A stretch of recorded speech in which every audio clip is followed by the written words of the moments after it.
Councillor Tonio, who's recovering from knee surgery, and I'm going to start right up to the land acknowledgement. You have to be patient with me. I'm a southpaw today. We acknowledge that we are on land and surrounded by water, originally inhabited by Indigenous peoples who have traveled this area since time immemorial. This territory is within the lands honored by the Wampum Treaties, agreements between the Anishinaabe and the Haudenosaunee, Lenni, and Lenape allied nations to peacefully share and care for the resources around the Great Lakes. Specifically, we would like to acknowledge the presence of Three Fires Confederacy, the Ojibwe, Ottawa, Potawatomi, Huron-Wendat people, and Kawa First Nation. We are dedicated to honoring Indigenous history and culture while remaining committed to moving forward respectfully with all First Nations, Inuit, and Métis. To the members, any disclosure of pecuniary interest on the agenda? None of that duly recorded. Thank you. We do have delegations, and I will pass it on to our administrator to welcome and introduce our delegation. Thank you, Mr. Mayor.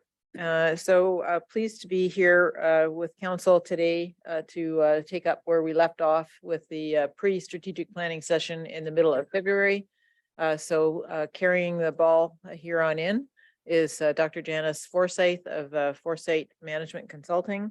And just by way of background, Janice is a facilitator, consultant, coach, entrepreneur, and founder of Forsyth Management Consulting.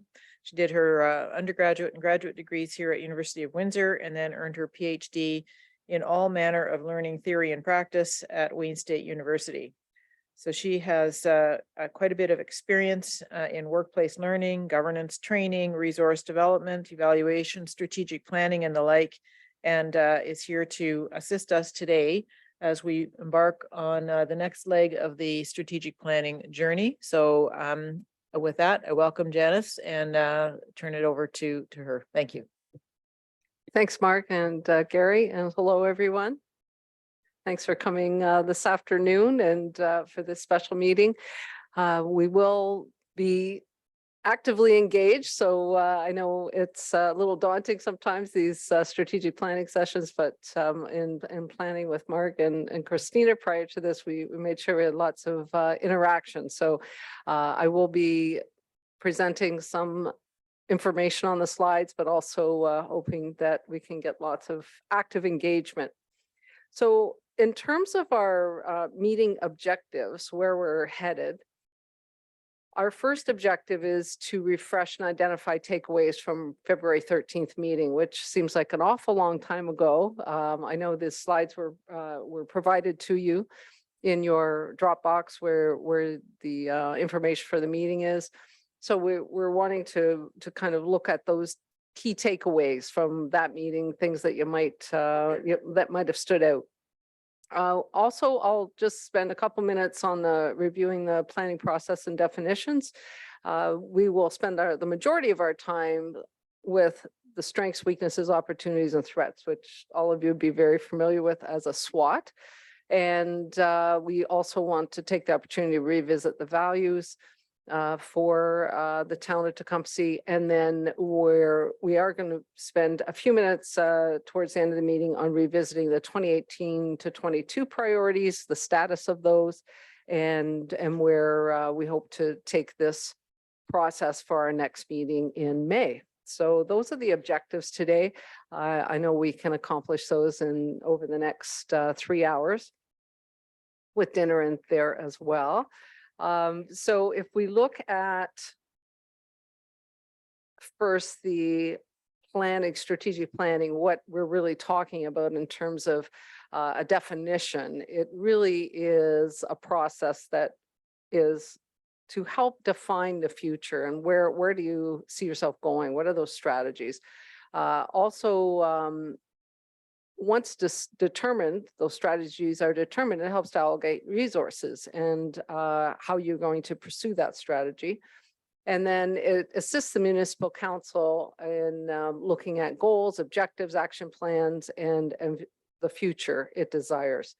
It helps to measure success over time. You'll see that when we get to the priorities in terms of, yes, that's the those are the areas that Margot actually will be speaking to that in terms of the progress and how you're moving forward with some of those, because as you know, it takes more than 4 years often with certain initiatives.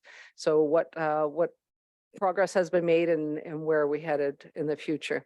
And then it also strategic planning, when we think about the process itself, it is really good to review the plan periodically and make sure that it aligns with current issues, challenges, and realities, because certainly, you know, when the pandemic happened, you had to really look at some of your priorities and see what shifts and differences you had to make with those plans. So we know that plans are meant to be very dynamic and that they are flexible over time. So the value of strategic planning in a practical sense is that it helps to guide decision-making. It helps to inform corporate business plans, the annual budget. It connects the staff's day-to-day work with the town's overall strategic direction, and it builds unity and collaboration within council and between council and staff, trying to work towards that that whole collective vision for the town of Tecumseh. This is a quote, and again, this was from the February 13th presentation. It's forward thinking and proactive. If a municipality doesn't know where it's going, how can it make sure that both council and staff are going in the same direction? And that's from the Municipal Councilor's Guide. So without further ado here, I wanted to just get a sense of what the key takeaways might have been from that February 13th presentation and discussion that was. So what would be the potentially some memorable takeaways? And we thought we'd do this in a bit of a round table discussion, probably starting with the mayor, and if he'd like, and and then you know, we can have the councilors chime in. We did have this discussion back in March with the senior team, and so, you know, certainly I would leave that to Marg if any of those would be shared as well. All right, thank you very much, Janice.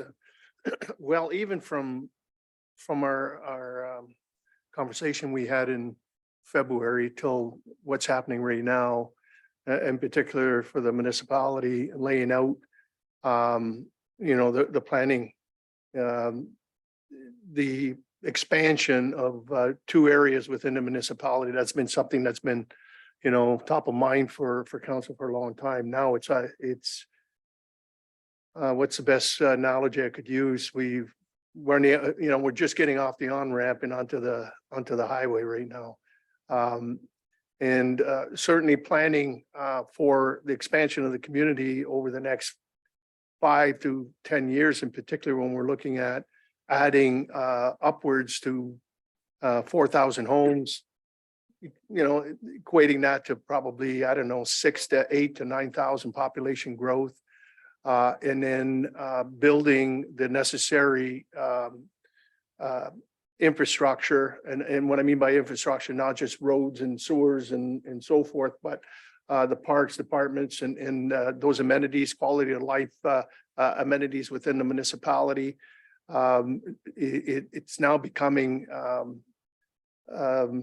wouldn't say a sense of urgency, but there is. And we all know that for the last probably 4 years or so, some of the infrastructure especially on the recreational side, we made some changes from, you know, one big massive project to dissecting it into multiple projects and so forth. And more important than ever is to make sure that, you know, we certainly move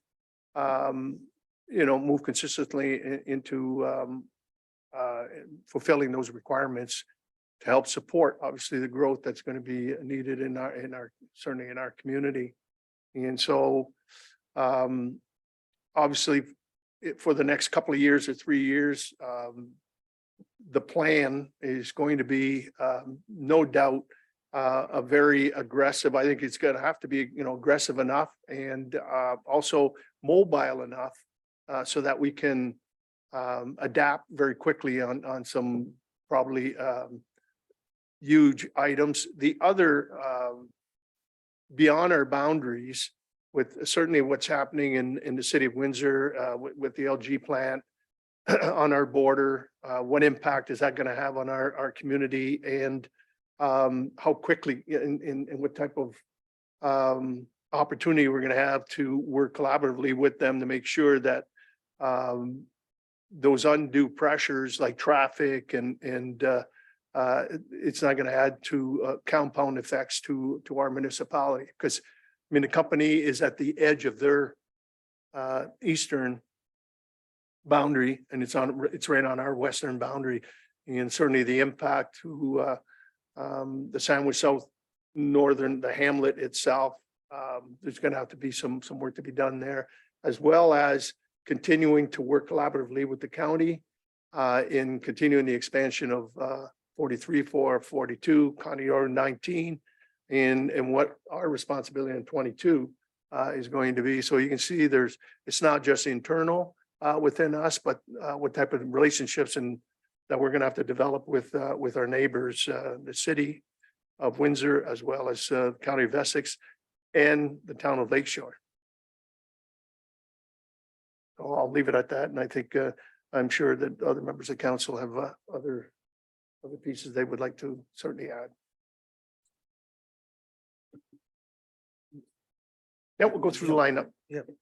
Thank you, Gary. And I echo those same sentiments in terms of what I got. The takeaways is the strategic plan that we're doing for the next 4 years requires this council to put in place so that it's just not a bookshelf that collects dust. So we have to kind of invest in our annual budgets and then deliver, but also regulate. So that's something that we could control. And that was one of the main takeaways. I'm looking at the slide here where, in terms of optimizing this whole purpose of what we're doing today.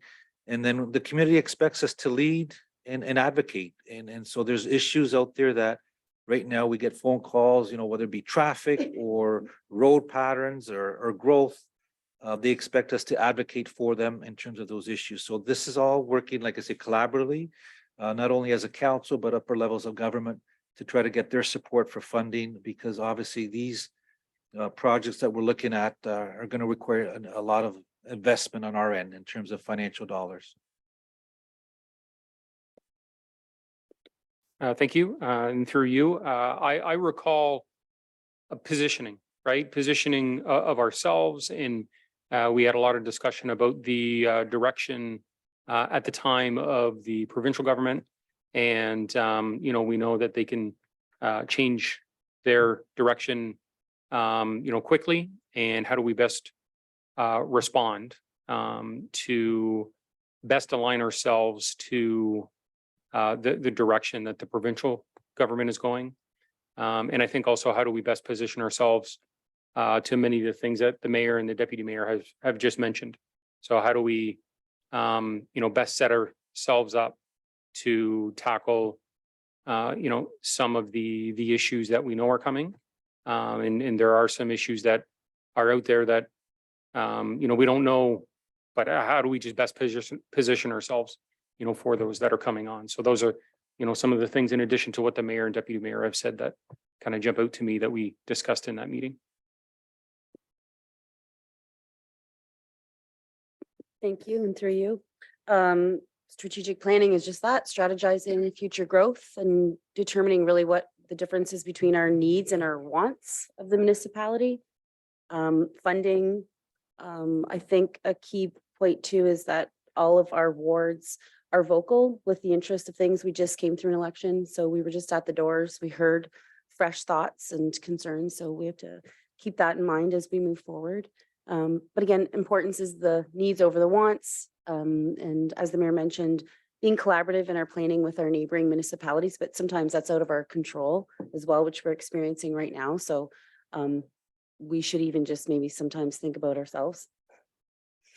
But also keeping in mind the different cultures in the different wards, and they all have different needs, and the rural community towards the urban have different needs and amenities and visions as well that we have to keep in mind and consider as we make our decisions.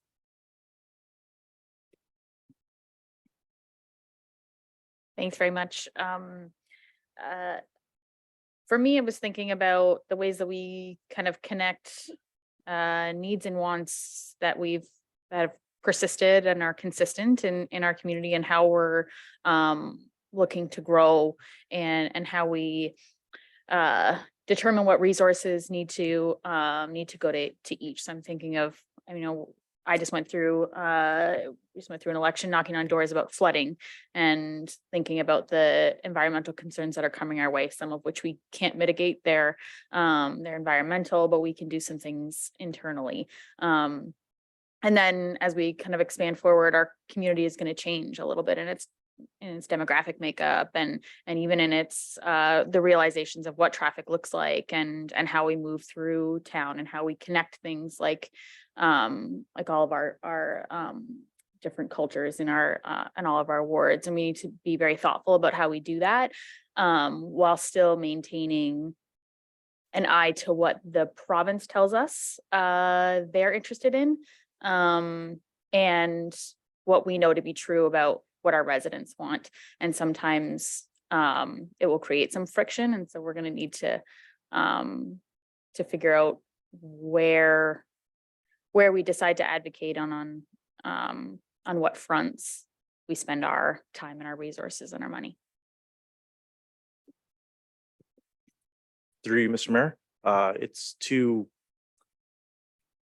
get ready for everything that's coming our way to Tecumseh, while also maintaining our current values to make sure it stays as Tecumseh, as with things we're seeing already from the province and its directives with more homes faster, and just make sure that what we're doing still fits in with what the current plan for Tecumseh is.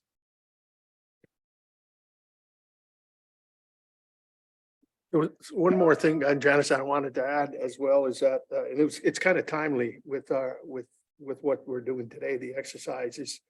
As you know, we went out and had some questions that were through the nano scientific group that went out and asked questions specifically about the community and what they like, don't like, and where we are and so forth. The good news is that for the large part of it is that the community are basically saying that we're going in the right direction in certainly in that regard. So we want to maintain obviously the momentum that we've gained over the last few years in that regards. But there's no question, you've heard it, there's going to be some pitch points for sure with the upper levels of government, and sometimes they think is what's best for us, but we are the boots on the ground.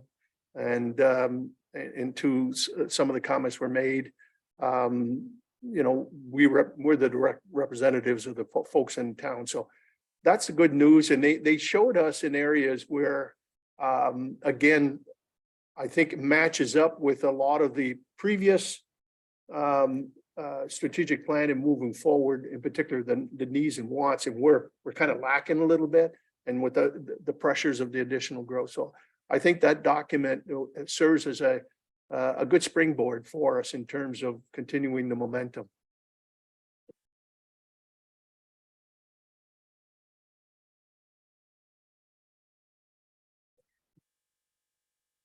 Did we want to see if any of the senior team wanted to share some of their Absolutely, they're part of the thoughts? team. Yeah, that's okay. I just thought I'd.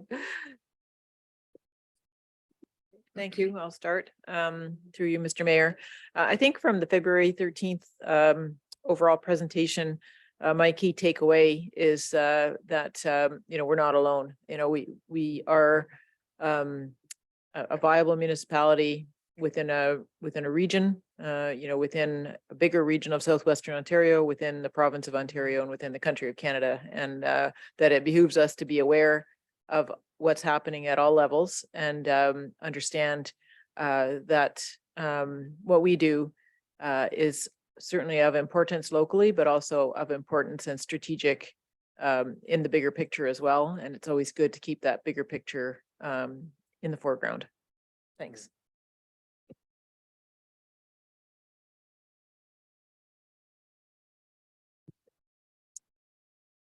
Through you, Mr. Mayor.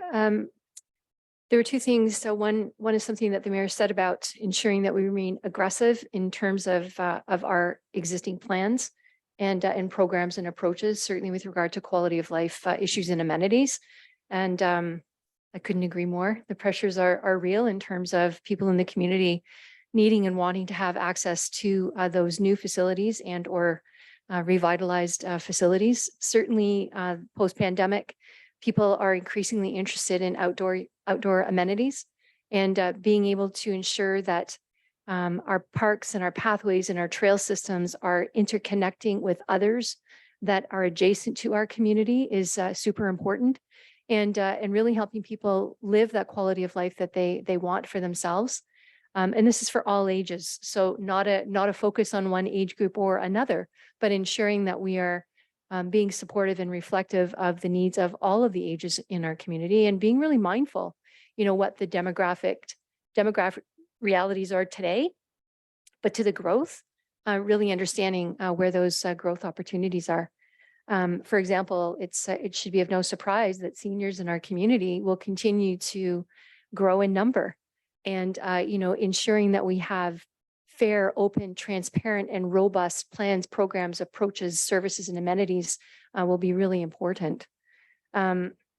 So I think that's really good to know. I think also ensuring that we're working in partnership and collaboration with our regional partners when it comes to understanding this quality of life infrastructure, ensuring that we are placing ourselves in a position to win by not necessarily being in direct competition with our friends and our neighbors, and understanding that we can work together perhaps differently to support everyone who lives in our region, to understand where and which community might be best placed or best positioned to be able to, put their hand up and say, well, we can be the center of excellence for paths, trailways, and in e-bikes or bikes or whatever, cycling networks, or we might be the community that will put our hands up and say, we're the community who's going to support seniors the most. So I think there's opportunities for us to, to really listen and work collaboratively and closely with our partners here in Essex County. Thank you. Thank you, Mr. Mayor, and through you to council. A couple of things came to mind thinking back to our last session. And they've been touched on already this evening, but I think they really stuck with me. One is to really respect and understand the priorities of the federal and provincial government, who are our partners, not only from a policy making perspective, but from a funding perspective. So taking advantage of what are their priorities and how can we convert those into meaningful ways of getting funding for the municipality and matching them to some of our own priorities. So very important. Number two was that council as a body have a very strong unified vision and strategy, and one that we as a team are able to fully implement. And I think some great examples were given of when there isn't a unified front, how that can cast various problems for the municipality out in the public and with our other partners. And then finally, what I found interesting was, I think somewhere in the presentation was this notion that the provincial government may be finding itself in a better financial position than one had maybe thought, and that we should prepare ourselves for, perhaps reaping the benefit of those opportunities if they present themselves. So it's being at the ready. And I think having a strong strategic plan will help position us that way. Those are just a few of my thoughts, and thank you for the opportunity. Thank you, Your Worship and members of council. Brian stole my answer, but I'm going to try to continue to work on top of that. But I just see a lot of opportunity moving forward, not only for the municipality and what we're doing internally, but working with our municipal partners, working on regional plans with the City of Windsor, as well as the County of Essex, and working with the development community as well. Council did a lot of heavy lifting last year with setting priorities over a 10-year period for the public works projects, whether that was projects focused on development and growth, projects that were aligned with some of the County of Essex projects, projects where we've been very successful as of late with receiving grant funding from the provincial and federal governments. I would be remiss if I didn't also identify, as we continue to focus on some of these capital initiatives, that we're also mindful of operation and maintenance of the existing infrastructure. And I think we have done that, and I think we have a great balance for new and replacement of existing moving forward. Thank you, Your Worship. Well, my list is getting shorter and shorter here, but as we get to the end of the line, just echoing other comments, if you look back at the meeting in February and then the subsequent meeting with administration, I think there was some gratification to look at previous iterations of strategic plans that we've been going at this for many years, but to be able to start crossing things off the list of tasks and objectives and goals that we set every 4 years. So I think it's there's that degree of gratification where we are making progress on many fronts, and like the mayor said, getting on the on-ramp and onto the highway. And with that comes common themes that do come out. And you talked about the citizen satisfaction survey, reaffirmed some of what we knew, reaffirmed some of where we know we can do better, in addition to some new areas. So that in previous versions of strategic plans, the priorities, some of the pillars have always been gone back to communication and customer service. So I would hope that would continue going forward, and we can always do better on those fronts. And I believe as Councillor Jobin talked about advocacy for our residents, we've made some strides there since the last round of strategic priorities with Rural Broadband Advisory Committee, for example, and advocating for the underserved areas, and having some quick wins or some low-hanging fruit where we did get some quick wins on that. So again, crossing lists off and crossing things off our list for goals and objectives that we've set, and that we continue to strive to do better.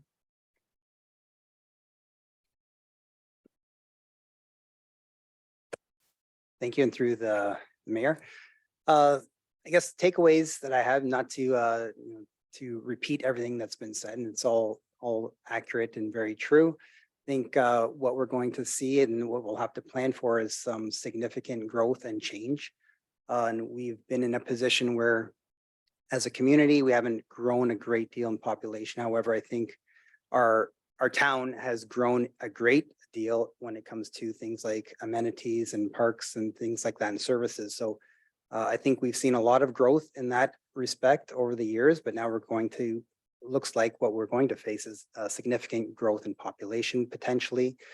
And that'll be pressures that we haven't felt in a while, as far as traffic, things of that nature. So it's an exciting time. It's also a time where there's a lot on our plates, and there's a lot in multiple areas, growth in all kinds of areas. And I think it's going to be a juggling act.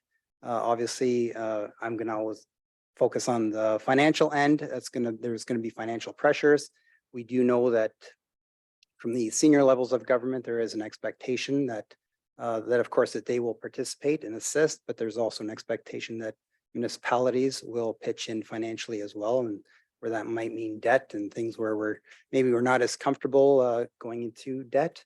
So I think those are a lot of things that are different from what we would have seen as the norm the past 10 or 15 years. So it'll be, changing times for us.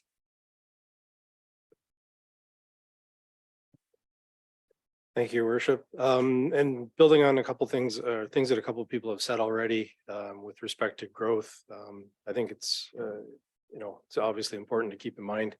One of our pillars was smart growth, and maintaining the really excellent services that residents have come to know and expect from us. And along those lines, when it comes to funding and certain things from the province or the federal government, maintaining the relationships that we have on those levels and of course, building new ones where the opportunity comes up. So.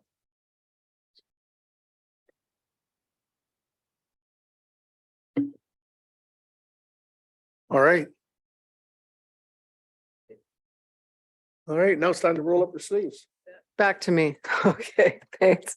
Thanks, everyone, for your input. I think it's helpful to see this process, which is taking place over several months, that we're building on each meeting. So we had a meeting in February, and then one with the senior management team in March. And now we have our first meeting as with council in April, and then a second meeting in May, and even a third meeting if we need to. So the idea is that each meeting will build on the previous meeting. So we don't want to forget kind of the content of that. We want to make sure that that those themes are represented. And I think you'll see that as we move into the next step around the SWOT. So also, I think, the overall planning process that happens basically every 4 years as well is not static. We're really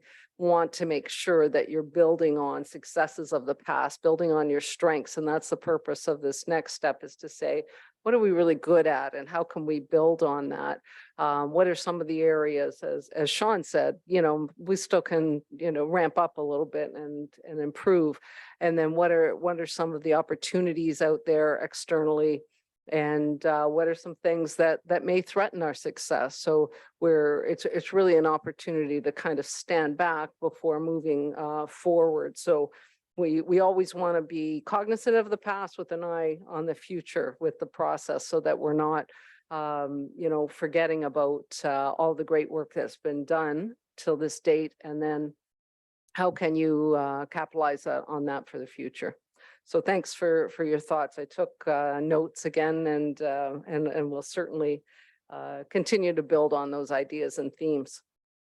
So what I'd like to shift to now is the SWOT. In this next slide, you'll see the way this this matrix is set out is that typically when we look at strengths and weaknesses, we want to look more internally. Those are the things we have control over. And then when we look externally, that's usually the opportunities and threats. So those things we have less control over. And strengths is spelt wrong. Look at that. That's the first time I did. Who noticed that? Come on, tell me the truth. Yeah, okay. All right, note to self, make sure I fix that for the next presentation. But yes, with internal, we want to look at those things that you can, make a difference, where things can make a difference. You have that force and effect, where external would be things like the provincial government, like, different other municipalities, what they're up to. You don't have control over that, but you need to be aware of what's happening there, what might threaten your success or what might give you an opportunity to be more successful. So typically the strengths and opportunities are seen as helpful factors, whereas the weaknesses and threats as potentially harmful. So that's kind of the way we're looking at this. And then if we think about the types of questions we might ask when we're looking at a SWOT, what questions might we ask ourselves? So with strengths, what do we do well? What are unique resources do we have? What do residents and partners see as our strengths? That's great. The survey is helpful for that, right? You got a bit of an insight as to what your residents thought about what you're doing well. What unique assets do we have? You have lots of assets in Tecumseh. That might be a property, it might be a park, it might be a recreational facility, it might be a business, could be a lot of different things. So what are those assets that we have? Then on the weaknesses side, the questions you might ask yourself are, what could we improve? Where do we have fewer resources than others? Sometimes that becomes a resource issue. What are residents and partners likely to see as our weaknesses? What expertise do we lack? Sometimes it's an expertise issue. And that's where certainly there might be some budget impacts to that. However, it's an important question to ask. What technology systems or procedures need updating? And that has to move along with your strategies for the future. If you don't have the technology to implement a social media plan, then that's going to be a weakness, a big weakness. So then on the external lens, the opportunities, what opportunities are open to you, what trends might positively affect our municipality here, what trends could you take advantage of? And I think Beth mentioned something, if you think about that sort of demographic of aging population. Maybe that's a trend, but it's something that you don't have control over, but you can use it as an opportunity. How can you turn your strengths into opportunities? So look at the strengths and then say, yeah, if that is a core strength, then what opportunities might arise? What are our options with that strength? And then on the, again, external lens, the threats, what threats could harm you, what is happening in the province that impacts us, and what threats do our weaknesses expose us to? So if you look back at the weaknesses, is there exposure there? I'm using a finance word, Tom. I don't know anything more than that, but I know exposure can be an issue financially, but also when you look at other weaknesses around resources or technology. So those are the key questions that were shared with you in advance. Also, we had the opportunity back in March to meet with the senior team, and I wanted to share with you just some of their thoughts, and obviously, if there's anything that needs clarification, we've got the people in the room that can clarify that. And again, I believe this was shared with you. However, I think it's important before we go to our next step, which will be to have you weigh in on the flip charts that are now starting to droop a little, but I'll fix that for you. We got lots of stick tack that we use there, trying not to, I think this was painted recently, right? I mean, yeah, so we're really trying to respect the fresh paint. So so what I'll do is share the next 4 slides, which is what came out of our meeting in March. And then we'd like you to take the opportunity. It'll be more of a, just get up, grab a marker over there on the lectern, and, we'll make that sort of the informal time before we break for dinner. So so once we get to that, I'll give you a time frame on that in terms of our next steps. So here we go. These are the strengths, and that actually, I was worried about the font being too small, but that actually turned out all right because of the size of the screen. So really in terms of the strength, there was lots of pride is what I noticed in what the team came forward with. And I think this first comment around Team Tecumseh, that there's a high level of expertise when the group is together, that collective body is quite powerful. The respect, the well-respected team in terms of admin and council. There's a high professional capacity, a dedicated workforce, a good reputation, and the staff are very committed to providing quality service and quality work. There's good bones, the amenities and current plans, the location. There's lots of good possibilities there. A good financial status, the fiscal position is solid. Open and receptive to change, seem to be able to pivot, our favorite word from the pandemic, as priorities shift, or maybe your most hated word. It could be either way, right? Responsive to residents, that listening lens, high citizen satisfaction, good community relationships, Again, working relationships with neighboring municipalities and levels of government. Those are also solid and seem to be very good. Open and transparent. Positive union and management relationships. And then the capital planning via the life cycle budget was seen as a strength. And then unique assets that you have, which I think was mentioned in the good bones bullet, the third one down. Now I'm rethinking this. I'm thinking since the slide is up, we maybe could go over, do the strengths and come back. What do folks think about that? Because otherwise I'm going to move them back and you won't see them all at once. Would that be, what's your pleasure? What do you think, Mark, Mr. Mayor? I'm just thinking now it's fresh, maybe give you, okay, I see some heads nodding, good. What if, you know, and again, this is primarily for council, but certainly I think if any of the directors wanted to add something they just thought of as we're in today, please feel free. So I'll shut off my mic. We'll do this as a exercise where you go grab a marker and write something in the strengths flip chart. Thanks, Christina, for fixing that one. Okay, we'll give you about 5 minutes on that.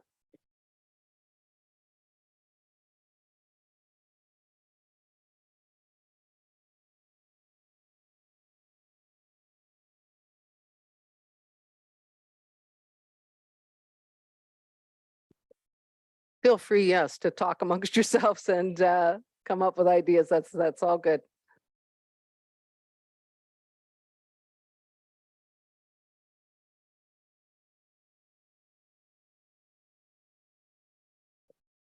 So we're just focusing on strengths right now. Just on that first flip chart. Okay, just the strengths. Absolutely, I'd be happy to, because I know how to go backwards on this thing. Barely, but there it is. Okay.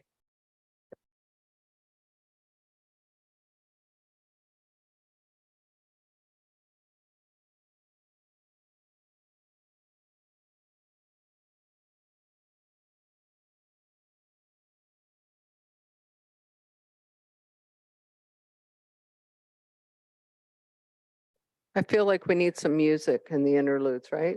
Were you thinking that? Did you? Okay. We need somebody to pop up their playlist, maybe Jeopardy.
In addition to.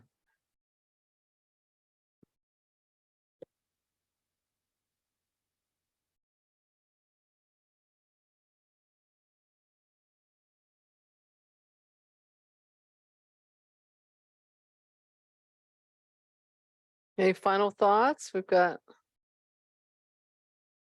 Brian, James, you're good?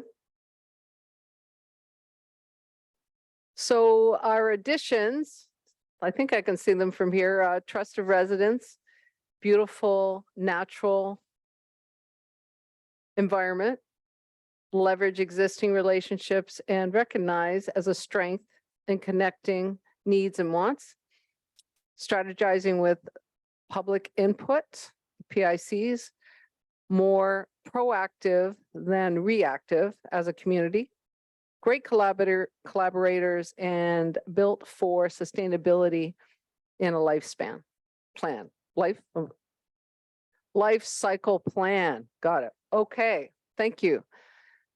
So let's move now to weaknesses. So here were the good news is the list was smaller for weaknesses, so that's always a good thing. The first was a tendency for short-term thinking and focus. I think in the strength, so there may be some varying opinions on that. The alignment of operations to strategic priorities, linking the commitments to climate change, lack of diversity in the workforce, customer service on track to improve, but the response times to complaints is still could use some improvement. Need to offer more services digitally, behind on records management, and residents perceive there is a lack of communication. It's saying it's a perception may or may not be the reality. Spreading staff pretty thin with projects and commitments was the other. I should have done this on the last list, but are there any questions from council on clarifications? I guess just questions of clarifications on this. All right, well, same process.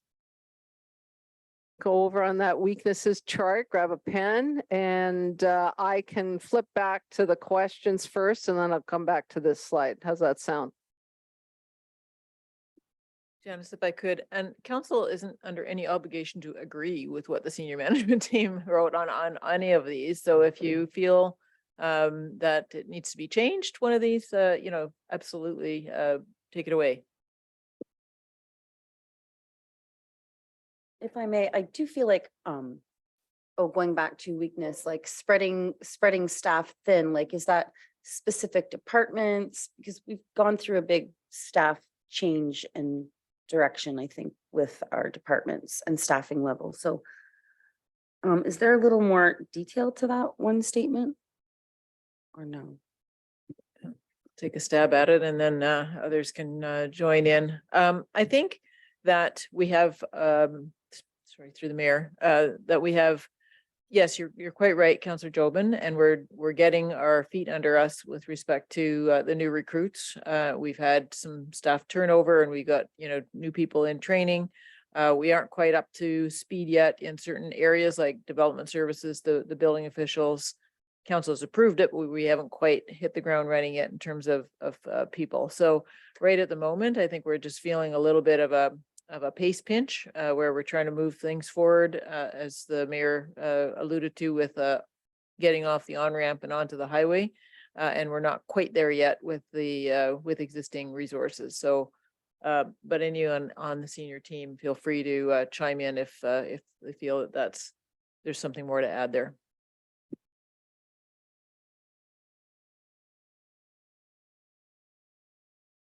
Yeah, it can be classified as a weakness, but it's also an opportunity. Look at it because you recognize we need to build, and we're doing it. So it's building on that, on the weakness, so to speak, but it's an opportunity for us because we recognize that we are bringing people in, and then it's a matter of getting them up to certainly up to speed.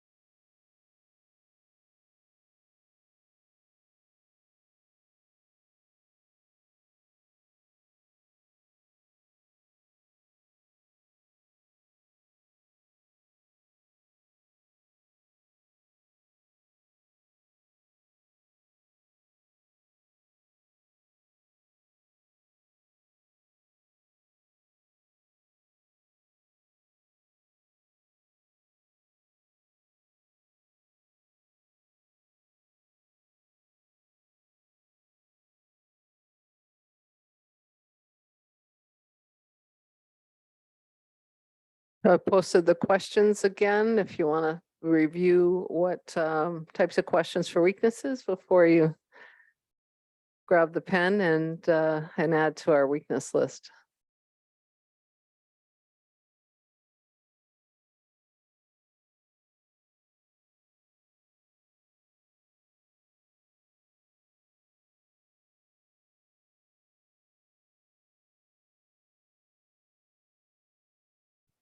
Through you, Mr. Mayor, if I could, just, just sitting and reflecting on that and hearing the comments.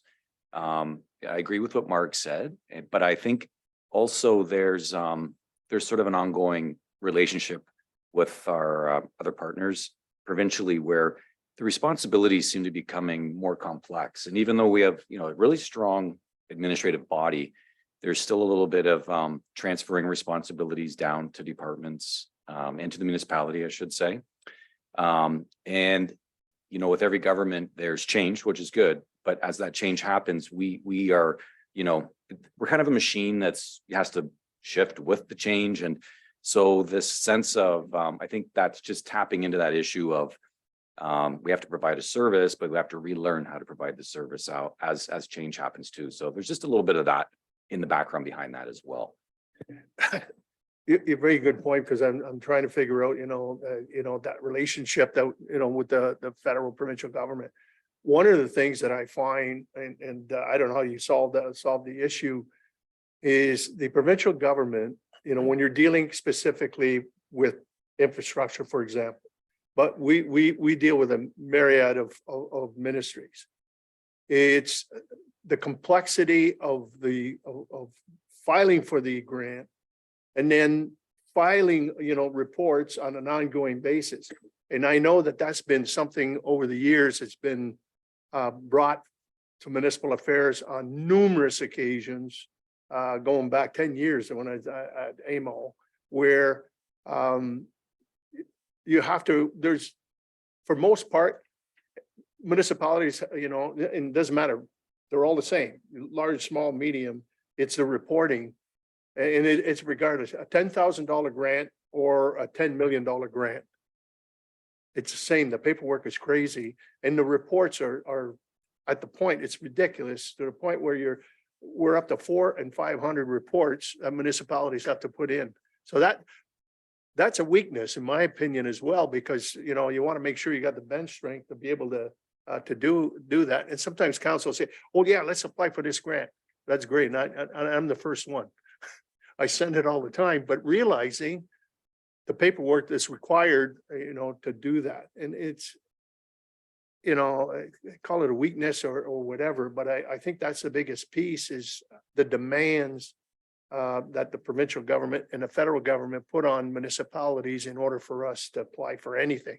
And even what they give us, report for this, report for that, report for this. And so we're buried in reports.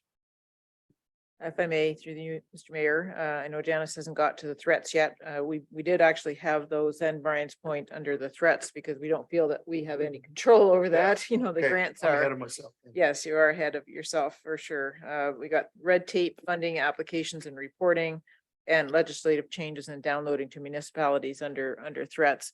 But that does also speak to Councillor Jobin's question about, spreading staff thin. The amount of reporting effort by senior admin on these grants is pretty substantial when they're trying to do, other things like year end that we have to do, and that type of thing. So.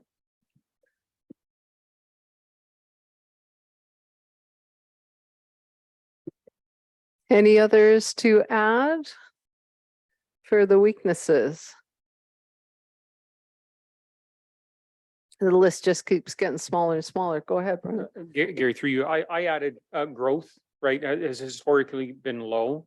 So we all know what impact growth has, on the organization as a funding mechanism, right? And there's a lot of things that, I think the growth influences, and it's, not something that I'm thinking of that a single just a single course, but it impacts so many different things, from staffing to parks to, just, finance to, all of it. So I think we're coming out of that trend that we've seen, but I mean, we're in a position today, which I think sometimes growth has, and I don't know if negatively impacting us is the right term, but it certainly put some pressures on us. Yep. So I just wanted to put that one up there because a lot of it now, and we're talking a lot about, growing and staff is growing and the funding is growing and where we're growing as a as, residents and there's a lot. So I just wanted to, put that one up there because I know it's something that I've, seen and recognized over the years. And it really does speak to the mirroring that happens with strengths and weaknesses. So often, the two where you might have a strength that maybe you're overusing that strength and then it starts to become the weakness. Maybe you're doing too much of something and then it puts pressures somewhere else. So that's quite a fair comment, Brian. So with weaknesses, so I'll speak to the next one then. Very lean administratively. That seems to be, a theme in both our lists. Looking at soliciting volunteer recognition, application form. I can't see that second part. Okay, the process and form, and need to build bench strength for growth. I could see it with one eye, but not the other. Okay.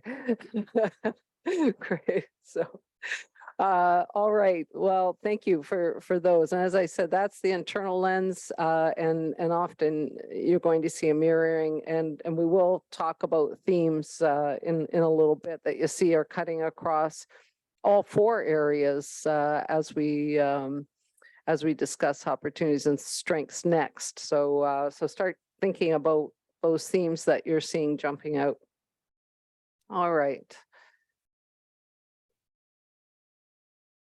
Why is that not moving? There we go. Opportunities. This is where the First Nation relationships were, we just spoke of those, the capacity for development growth and EV space, elevating the thinking with partners, regional partnerships, investment and opportunities and grants, looking at positive economic conditions, the walkable downtown, livable community, and the branding image of Tecumseh, the desire to live in Tecumseh, that it's a desirable municipality. Questions or additions from the administration? Something you disagree with, any of the councilors, or want clarification on? All right, then pick your pen up and you can start to put some opportunities on the flip chart.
We might need 2 sheets for opportunities. I'm thinking.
Pretty impressive list of opportunities. Uh-oh, I'm gonna have to go back, take another picture.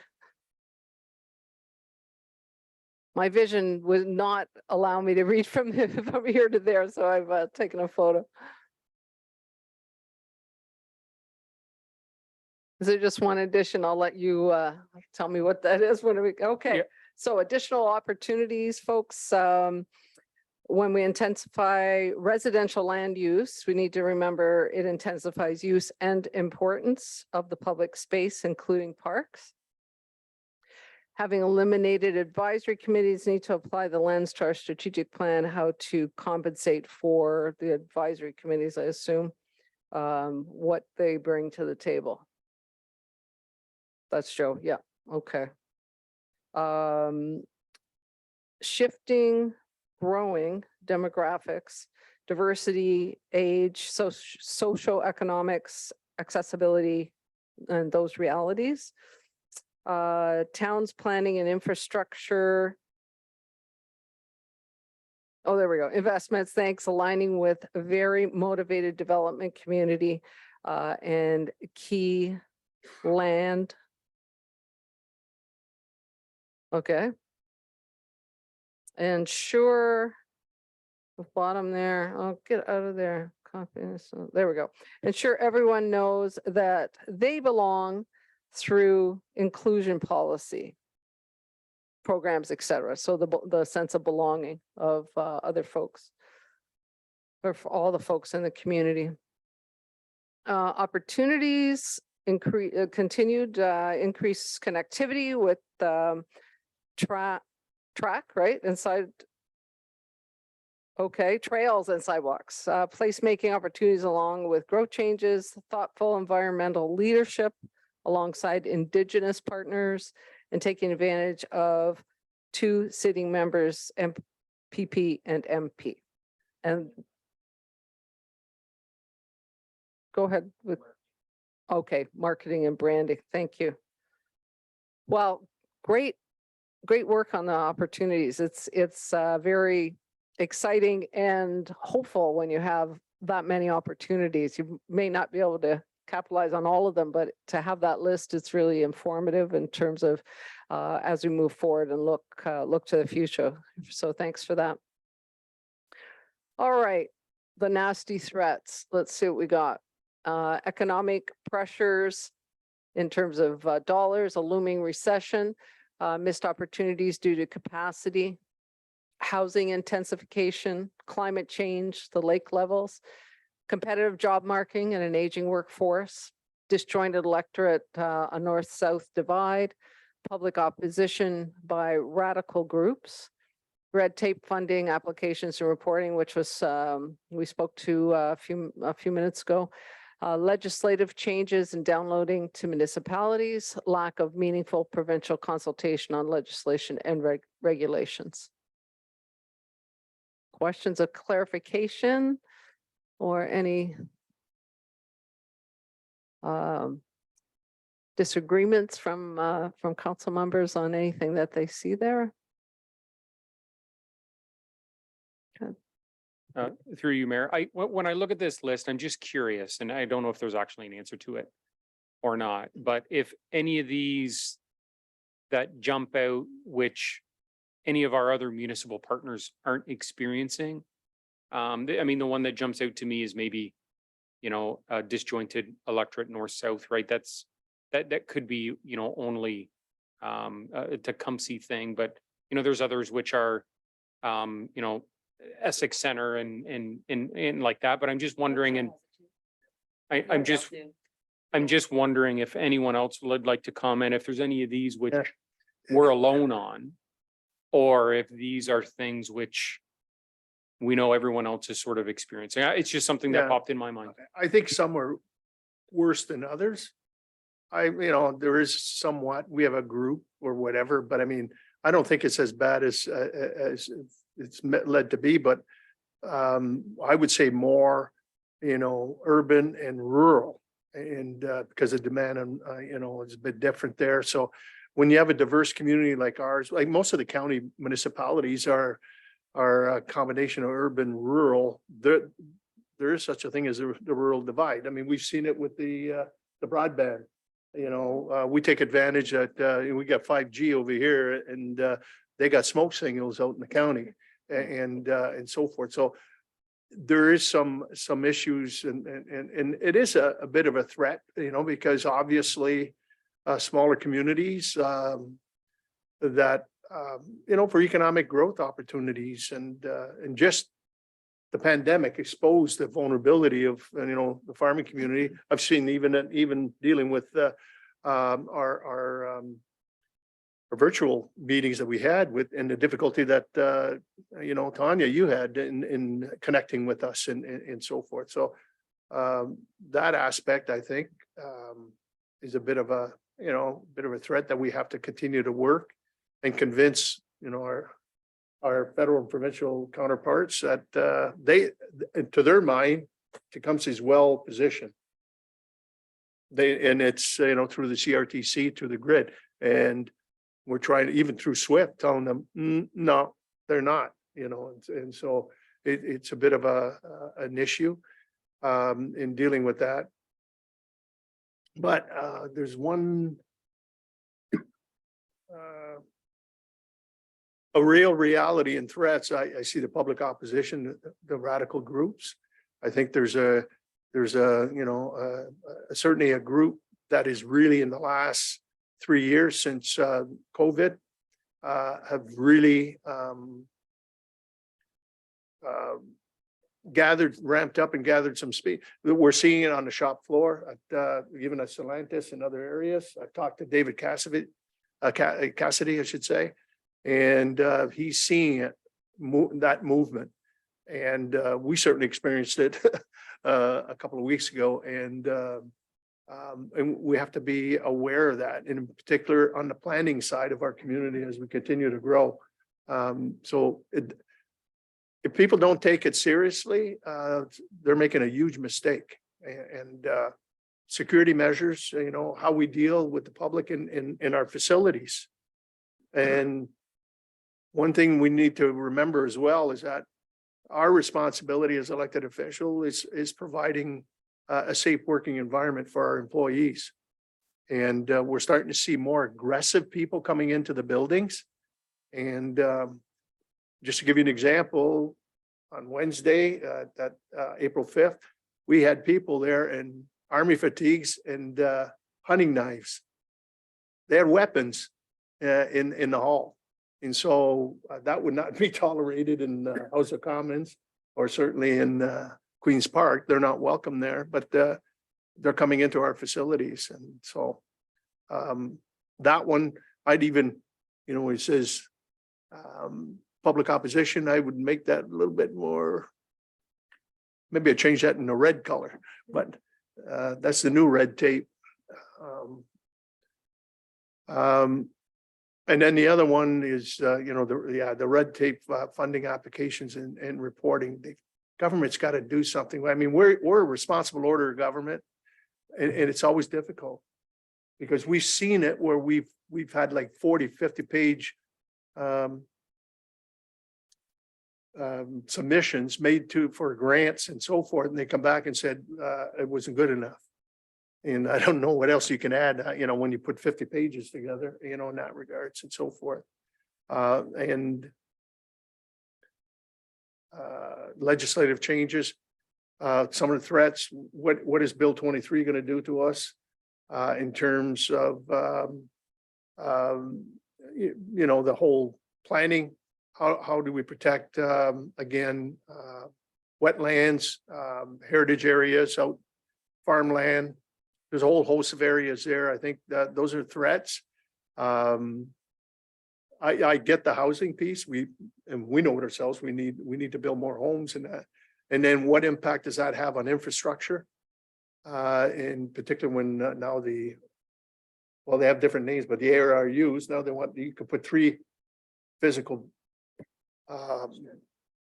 you know, structures on livable structures on one piece of property. What does that mean to the infrastructure and so forth? So those I think future threats in terms of the community, how we build our community. Thank you. I'll just give you a few minutes to add anything new that you'd like to the threats flip chart. Anyone wants to add to what we have here? It's a pretty comprehensive list, I think, but certainly there's probably a few others.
So we'll have a look at what was added in terms of threats.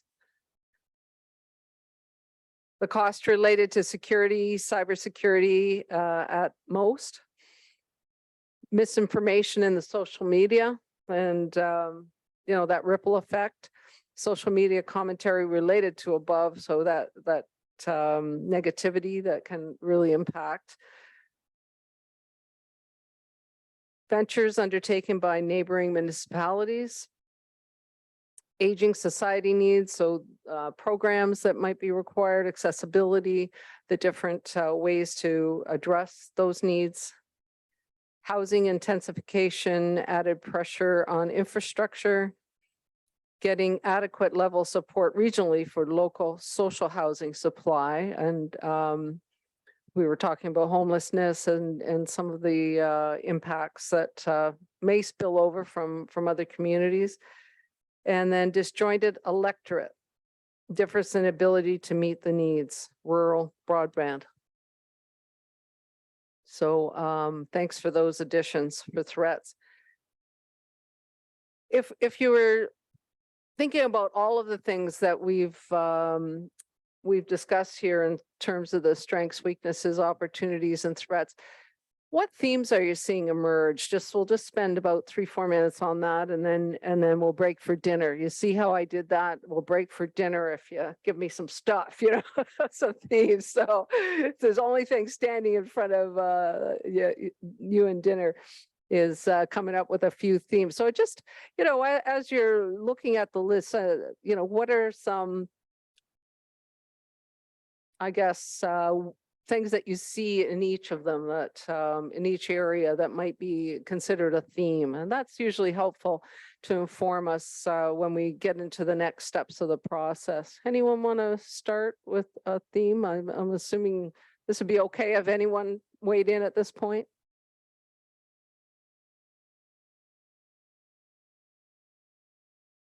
I think a couple of themes that I'm seeing across all of them are growth and relationships. So whether that's like in town, in town hall, with our provincial and federal partners, in terms of relationships with our municipal partners, and growth just everywhere. You see it as, we can see it as a strength, we see it as a weakness, we see it as an opportunity, and we see the threats in it. I think those are the two biggest ones. Exactly what I was looking for. That kind of something that kind of permeates the whole piece. What one that, is in my mind, it kind of stands out in some of these is just like quality of life and how, it's a strength. Also opportunities and threats and how we can affect, quality of life of our residents, of our employees, of our, members of the community. So that's one that I look through some of these and I can kind of connect back, to quality of life. Yeah. Another one that's always on there is the public engagement and community involvement. That's always at the kind of the back of all our minds in terms of when we look at these issues to make sure that the community's involved.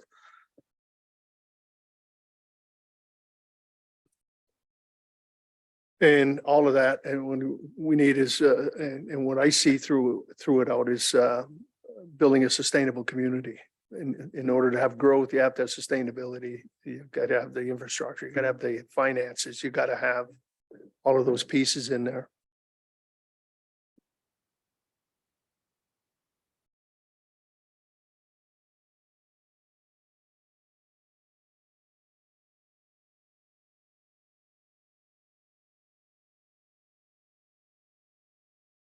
What else? What other themes, if any? Don't be shy. Council doesn't bite. Through the mayor, I've heard a general theme around belonging and inclusion. So even when we talk about the electorate, that to me is really about belonging and inclusion. Sustainable community means that everyone needs to feel that they do belong and that they can and should be included, not only in the decision-making process, but in terms of, getting to determine what's of value and what is not of value.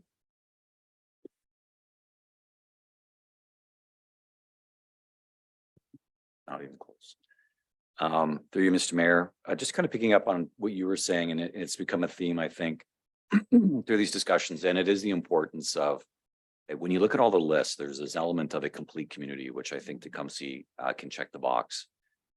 Striving to become always a complete community, even in how our existing neighborhoods change through demographics, how we build out our new areas. This striving for a complete community for a lot of good reasons is a good thing, but it comes with some significant challenges. And I think where I'm heading with that is always wanting to have a complete community comes with the resistance to change. And so there's a sort of this tension that's happening between moving forward, but sort of not wanting things to change. But at the core of it, we love the complete community we have.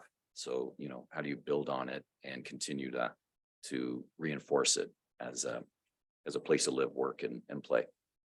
I know that was a lot just for a theme, but we can unpack it if we have to.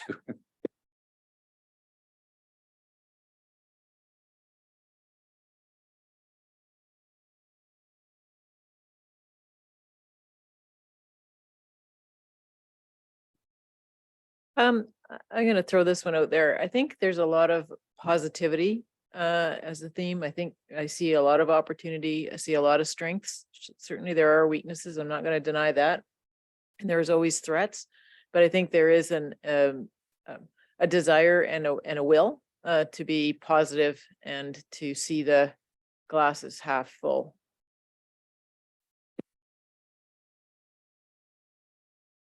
Thank you. And through you, just to piggyback on what Mark said, you know, we had Team Tecumseh up there. And I really believe there's a culture, right? There's a culture in the community. There's a culture here at Town Hall. There's a culture among us, which, you know, is some of that willingness to be better, willingness to, you know, do different things, you know, willingness to help, right? So, but I think there's and I don't know if culture is the right word, because when we talk about culture, it's, you know, like the whole HR culture thing. And, you know, that's a kind of a beast in its own, but I do think we've got like it's a Tecumseh thing, right? That whether people want to come here and be part of it, whether they want to come here and work and be part of Tecumseh.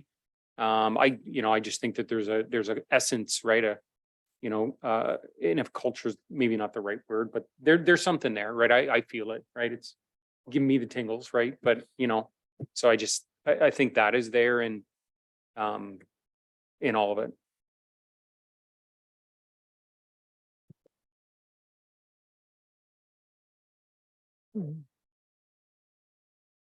Thank you. Thank you for those. We'll circle back to those at a later stage, but I thought, well, it was all fresh in our mind. It'd be good to brainstorm those themes. Well, we are at the point of our break for dinner, and I'll turn it over to whoever is telling us where we go. We do have half an hour planned till 6:15. Yes, dinner is available in the staff lounge, and the Tecumseh room is also available to, take your dinner and enjoy some repast. Thank you.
All right, well, we'll get started again. Thank you for that lovely dinner, a little break, a little conversation. So we'll carry on now. The next section of our meeting tonight will look at values, and then we're going to be looking at the 2018 to 22 priorities and status around that. So and then we'll talk about the next steps going forward. So so I'd like to just as a prelude here to this, just refer to the poster boards behind me.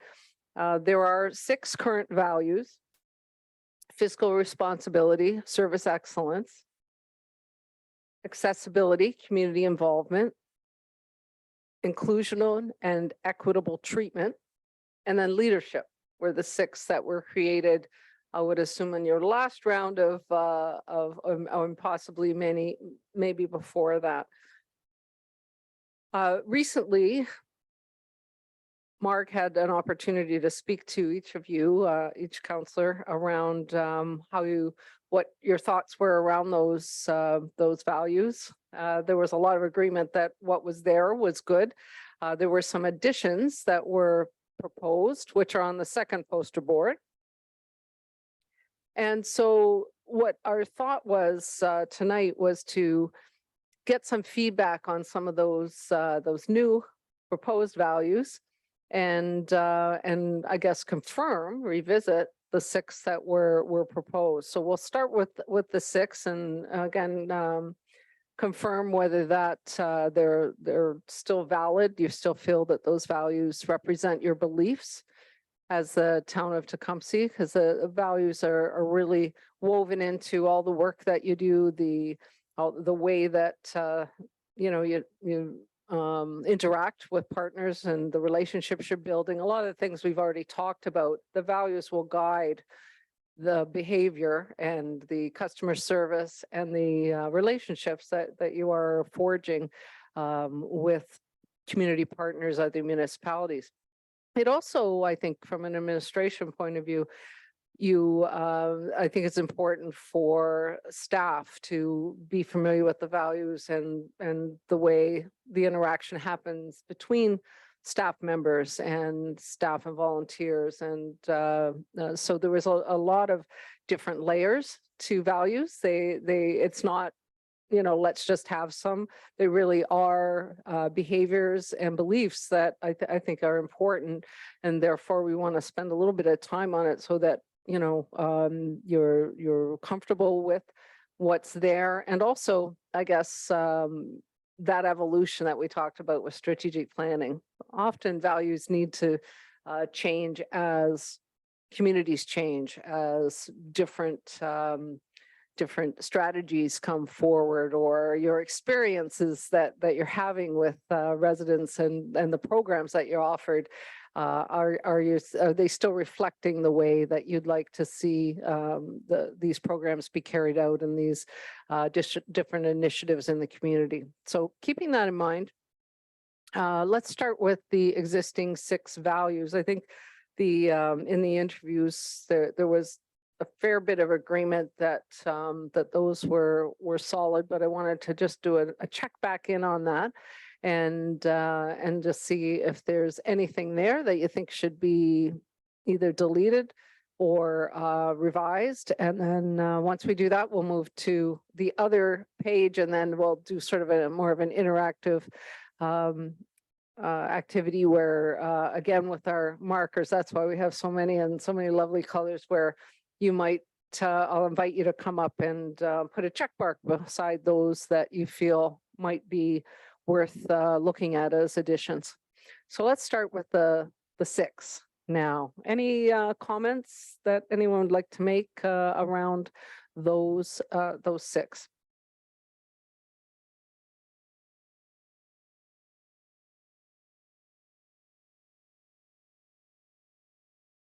Thank you, Worship.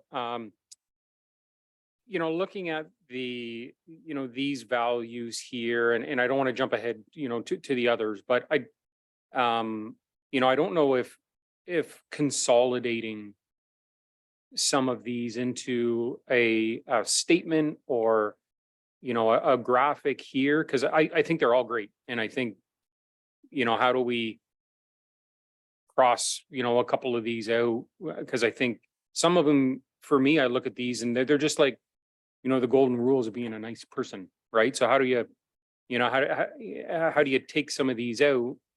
And I think if we maybe incorporate them into like a value statement or something to kind of pull it all together, I just don't see how we can cut some of these out without.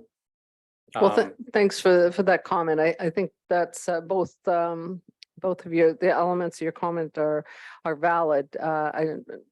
You know, you don't want to have 20 values, then everything's a value. So well, our intent was to look at what exists and then see if there's if those are still you know, validate those, and then to look at the other list and potentially add a few that everyone agrees on, because some of them were suggested by one individual or another, or one of you or another. So there wasn't any consensus around that. It was suggestions and discussion. So today is about refining that. And I do agree with you, a statement is really helpful in terms of, well, what do we mean by respect? What do we mean by, you know, community involvement? Elaborating on that can be very helpful in terms of, you know, how to put that into a behavior. Yeah, so thank you for that. I like Brian's idea. I mean, I would suggest that, I don't know, the 6 values were formed before I arrived. I don't know the backstory on the 6. You know, I think though that some of them I wouldn't really suggest are values per se. And I would challenge you to take a good hard look at the 6 as well as the ones on the right-hand panel and come up with, you know, a handful, right? So 5 perhaps that you can explain.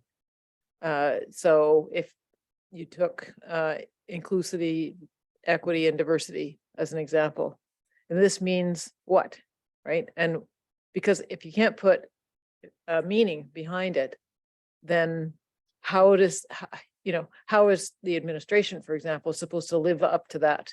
They need to know what it means, what council wants it to mean, because that's, you know, that's what we're trying to embody is your desire, your values for the community.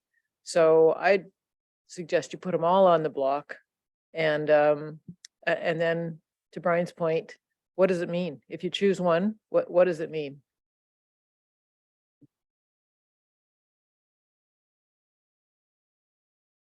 I might jump in and say, like, fiscal responsibility, I think is extremely important, but you know, delivering on value, right? So we can be extremely fiscally responsible and drive the organization to bare bones, right? But that's not what people are looking for, right? They want to know that the taxes that they pay for, that they get, you know, and I believe the best value out of those dollars that they hand over. So whether it is delivering top-notch community programming, right? Or we have the best garbage pickup in the county, or you know, we have the most efficient you know, customer care, right? It just for me, I think fiscal responsibility, I think for me comes down to more value for what tax dollars deliver for our residents. So I might, you know, kind of replace that a little bit with, you know, some sort of, you know, value for tax dollars statement. I find that statement in particular, it's motherhood and apple pie. I mean, the reality is, you know, you want to be fiscally responsible. I mean, obviously, I'm not going to be fiscally irresponsible, you know, in delivery. To me, that's a motherhood apple pie statement. That, you know, I suppose put it in a line, you could say, the town of Tecumseh wants to deliver excellent service through fiscal responsibility, you know, but I mean, obviously, you've got a budget. We deliver to the general public and so forth, but I agree, Brian, you know, in terms of, to me, it's kind of a motherhood and apple pie thing. It's kind of a general statement to me more than.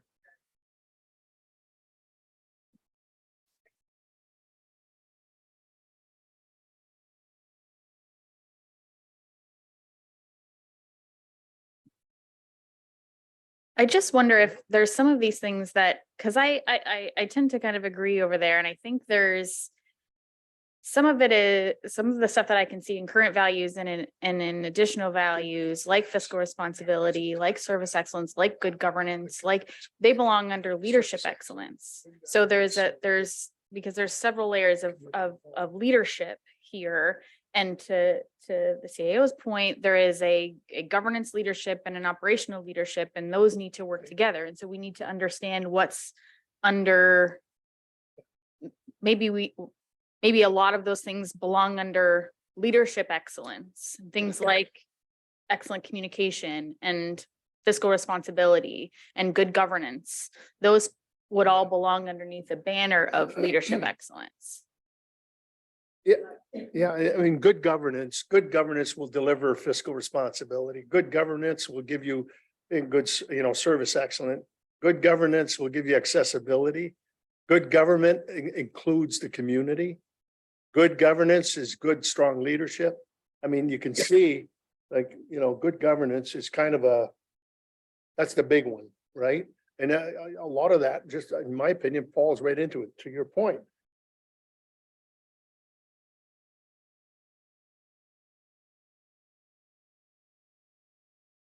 Any other leaders that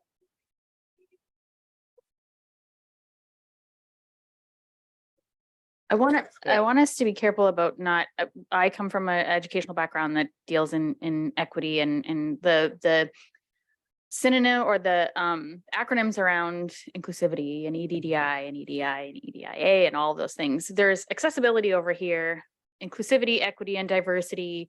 They're often kind of like bunched together, but I don't mind them being bunched together because I think it is talking fully about equity.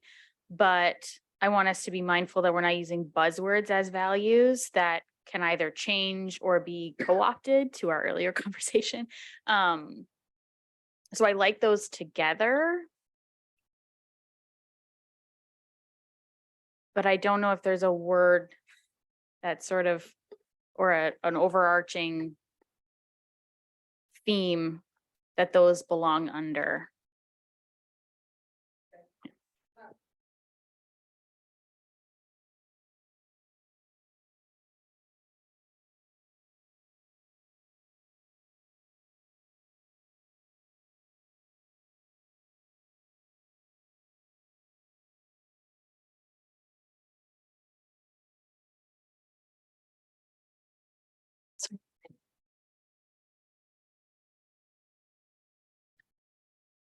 Yes, yeah. Good, just Yeah. jump in. Okay. I'm trying to concentrate over here, but. Through you, Mr. Mayor, and just further to your comment, it made me think about the comment, Brian, that you made around the feel, the culture. Is that about belonging? Is that about, what is the value behind all of that? So I think it's worthy to, in my mind, to put those concepts together and to think about, what is that essence? Why? Because to your earlier comment around this leads to that, having policy or practices that are accessible, inclusive, equitable, they do lead to this feeling that we have about this community, the culture of this community. So whatever that is, I think you're right to maybe bundle some of those ideas up. So if that's belonging or the value of belonging, I don't know. Thank you. And thank you, Councillor Jobin.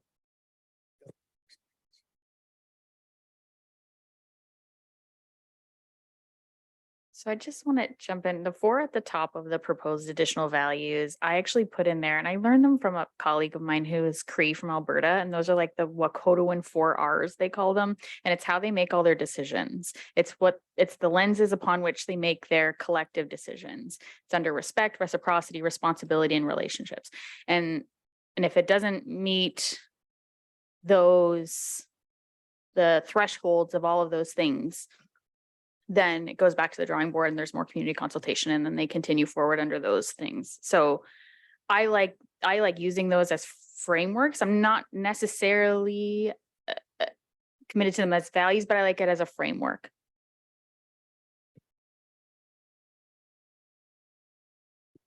I might also include like integrity, honesty, and peacefulness right in that group. Yep. Because again, I mean, you know, like that's what Graham tried to teach, right? When, you know, and those are the golden rules, right? You just as a, you know, someone. So I think those you can really bunch in what comes out of that, right? When you, I don't know if it's again a statement or how we incorporate all those in there, but you know, same as maybe, you know, communication, but like open, you know, communication, right? That I think they just kind of connect to one another.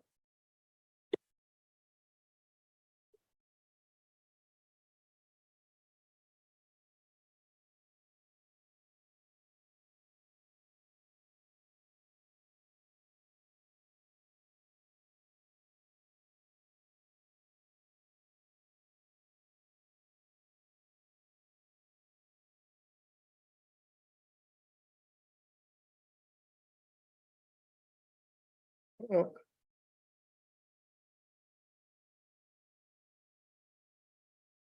And I would also caution not to get them kind of mixed up with the strategic priorities, right? yeah, So things that you can action, things that you want to see come to fruition.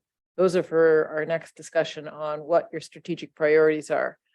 These are the things, the rules, the values that you want to live by. This is what you want the administration to embody. This is what you want your interaction with the community to be, and how you get to those strategic priorities, how you get to the vision that you're going to set.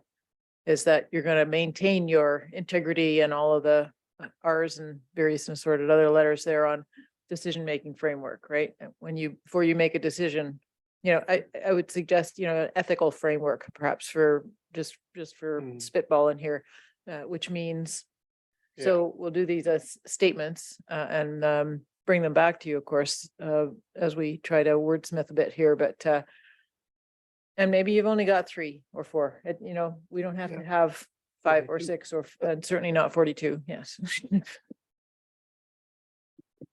All right, well, I'm going to suggest with that input and there may be, okay, I'll go ahead first. Brian. Okay, sorry, yeah. Tried to get the mayor, but he's still thinking just over jump there.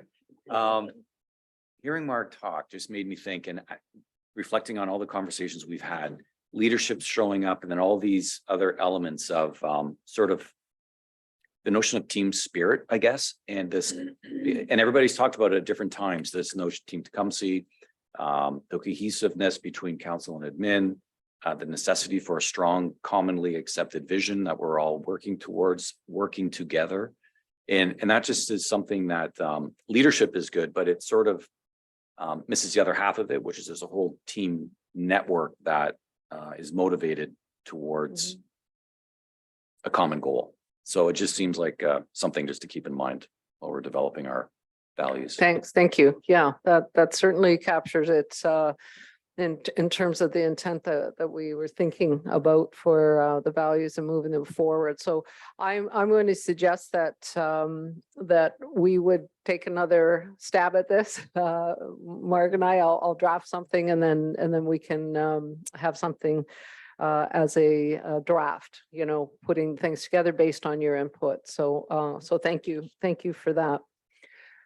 So I will now turn it back to you, Mark, around the 2018 to 22 priorities, and so you can speak to that. Thank you, Janice. For you, Mr. Mayor. So the attachment, one of the attachments to the cover report for this evening had a table that hitched our current and planned implementations as per our 2023 budget book and all of the different departments' stated objectives for the coming year, and tied that into the strategic priorities that we have in our current 2018 to 2022 plan, to basically outline kind of where we're at with those strategic priorities. And one of the reasons that we wanted to bring this to your attention was to give you a little bit of food for thought with respect to what you might, stop, start, continue, I guess, in terms of strategic priorities for the coming term. I've mentioned more than once, and certainly no secret to any of you, that in terms of the capital planning and the growth plans, that train is just, kind of leaving the station, right? So we're mobilizing to implement the capital planning that Phil acknowledged earlier with respect to residential, industrial, and community amenity growth that was put forward during the capital planning exercises in 2022. So our opportunities there are to create, 4,000 new housing units, 3.5 million square feet of industrial and commercial, and a whole slew of amenities that represent our disaggregated or dispersed approach to community amenities. So this is given to you as you think, as we ask you to think about upcoming strategic priorities, which will form the bulk of the discussion at the next session, and really is from the administration's point of view, the meat and potatoes of the corporate strategic plan. Those are our marching orders. That's what we try and marry every budget to, and all of our operations to, in addition to the day-to-day service. How can we get you closer to your vision for the community? So this is really, I'm not going to go through all of the pages. It's quite lengthy. You're going to recognize a lot of the projects. We kind of slotted them in underneath the strategic priority where we thought they best fit. And some of them are maybe ones that you want to put more horsepower behind in the coming term, and some of them may not be as important as once they were.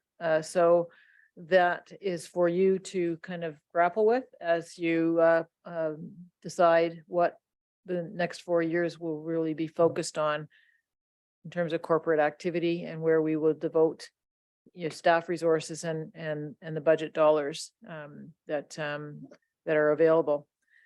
So that's really all I wanted to say, is to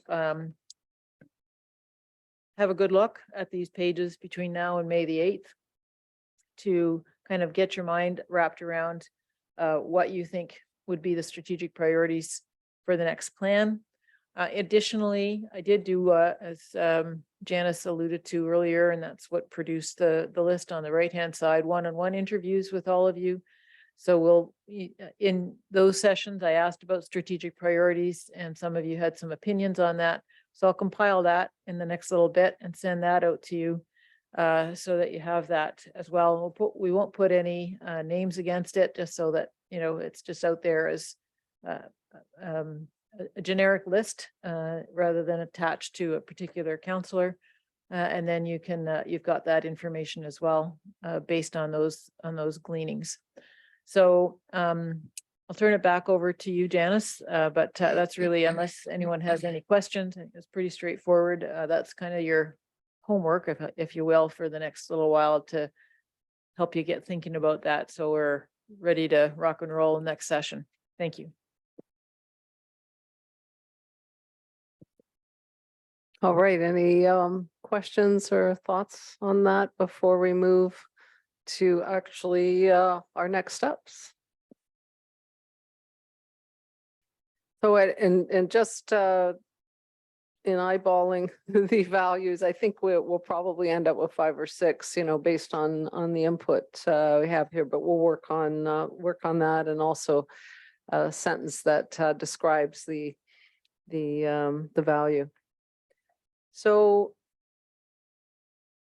if we look at our next meeting, that's a couple weeks from tonight, May 8th at 4 o'clock. So it'll be the same structure, 4 to 7 with a dinner break.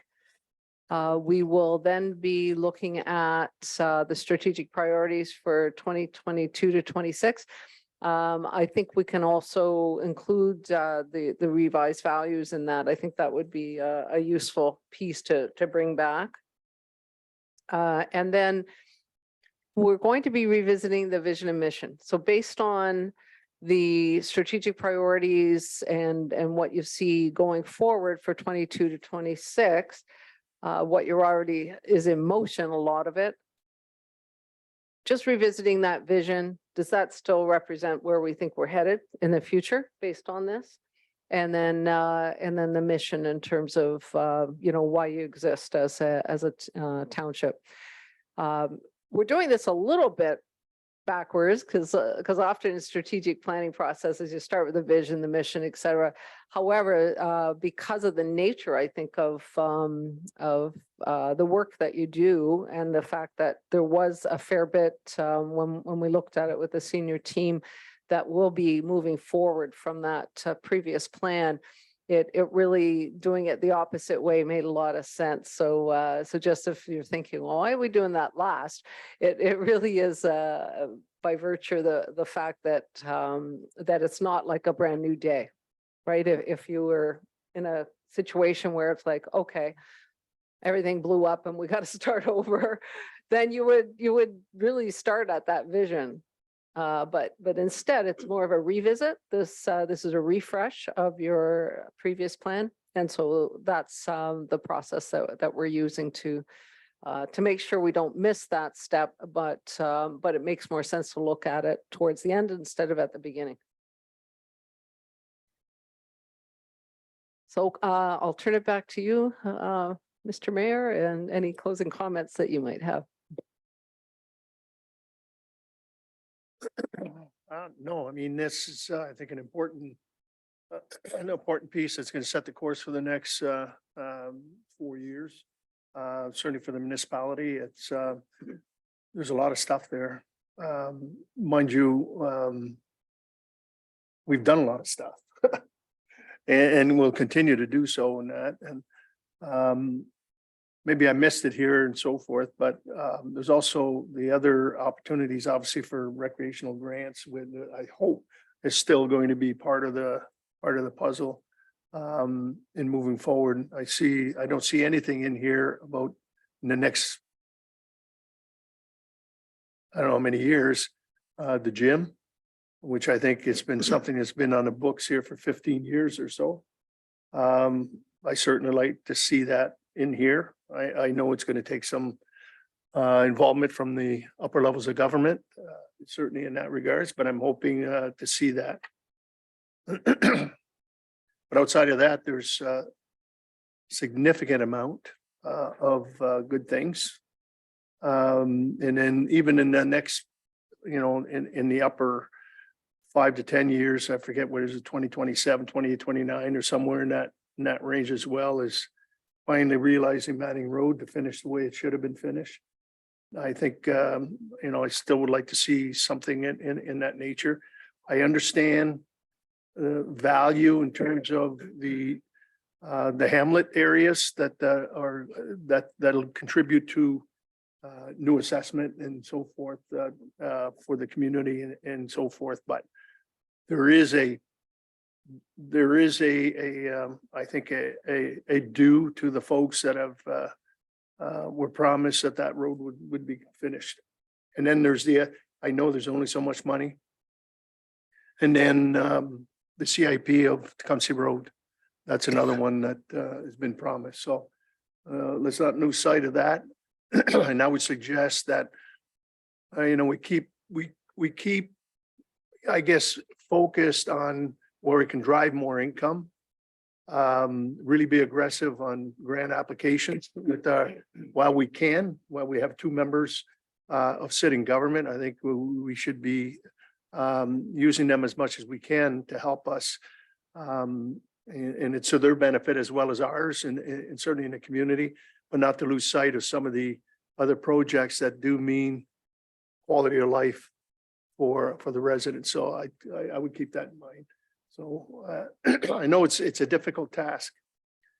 and sometimes asking administration to balance to do I think they need to be good jugglers, on our behalf and that, but there is a sense of expectation out there, but again, we have to be, as we fiscally responsible in order for us to do that. But those are just some of the comments that I have, but a lot of phenomenal projects in there, and also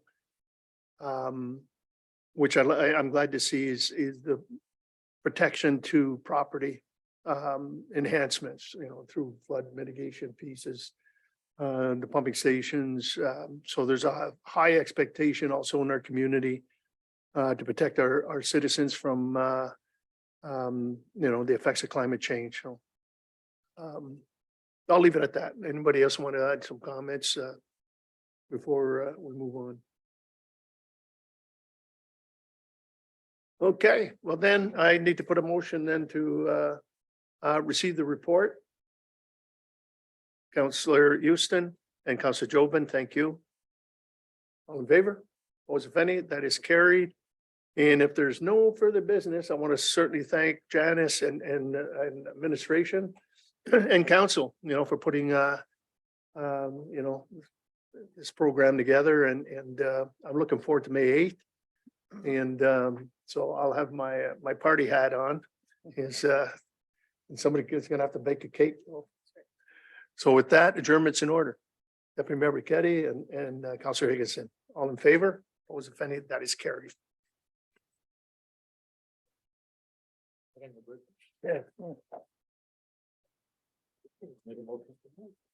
Yeah, that's right. They're gonna celebrate it on the weekend. Oh, yeah. The team, man, the team. They've been there before.